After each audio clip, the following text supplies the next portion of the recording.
Welcome to CoreLogic's update on the housing market for September 2017.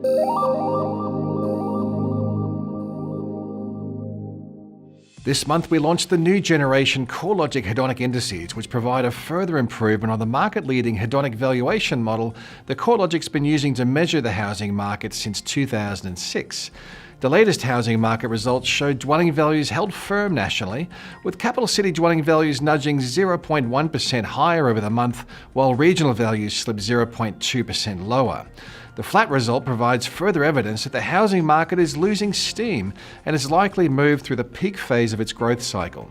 In fact, based on a rolling quarterly rate of growth, the housing market moved through its peak rate of growth in November last year, when dwelling values were rising at the brisk quarterly pace of 3.7%.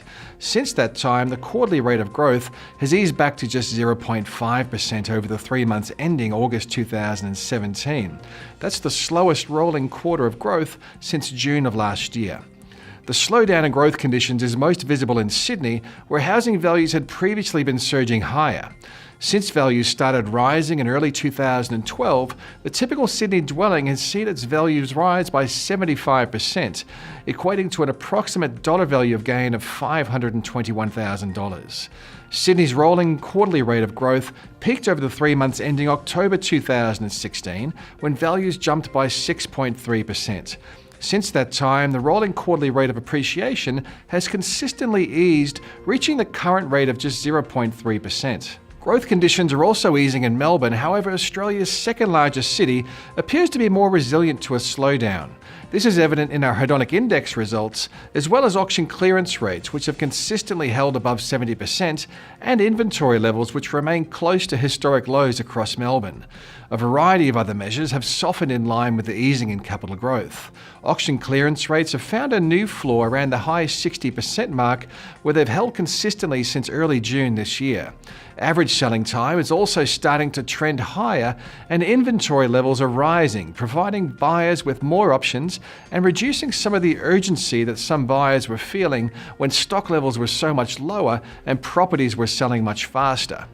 Growth in investment lending appears to have peaked close to the same time as the rate of home value appreciation in December last year, when investor-related credit growth was increasing at 0.8% over the month.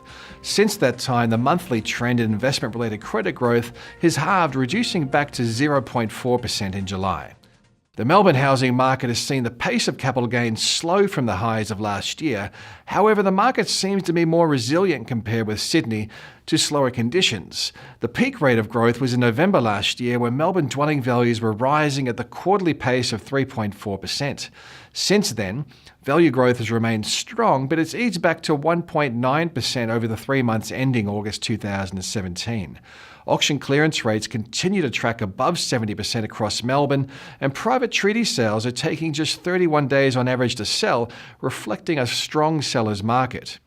Overall, slower growth conditions in Sydney and to a lesser extent in Melbourne are likely to be a welcome evolution of the housing market's performance by policymakers such as the RBA. So far, the cooling trend has been very gradual, implying that macroprudential policies are having a flow-through effect on housing conditions. The growth cycle in both cities has run for 5.5 years now, providing a substantial wealth boost for homeowners, but also creating much frustration for those who don't yet own a home. Sydney and Melbourne dwelling values have increased by 75% and 56% respectively since the growth cycle commenced in early 2012. However, growth rates have been far more moderate across the other capital cities. The policy settings around investment credit growth and new interest-only settlement targets have seen credit policies tighten and pushed mortgage rates higher for both investors and interest-only loans. These disincentives are likely to continue to weigh down investment demand, which will have a much more pronounced effect in those markets where investors are most concentrated. New South Wales has the heaviest bias towards investment, with 58.5% of the value of all housing finance commitments being for investment purposes. Clearly, tighter credit policies and higher mortgage rates for investors are dampening the Sydney marketplace more than others. Another contributing factor to slower home value appreciation is the high price of housing relative to incomes, particularly in Sydney. Affordability barriers are preventing some prospective buyers from participating in the market. The recent availability of stamp duty concessions in New South Wales and Victoria is likely to provide some support for first-time buyers.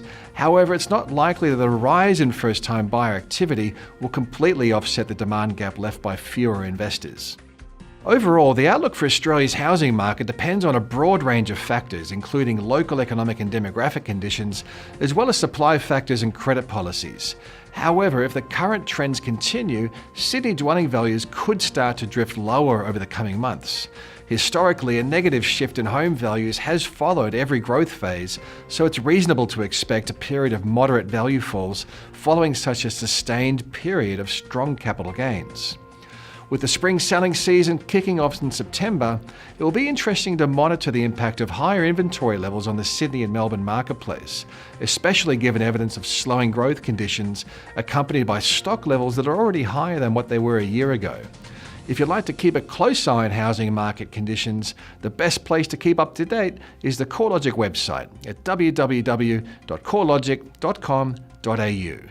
You can also find detailed information about our recently upgraded Hedonic index, including methodological white papers and questions and answers.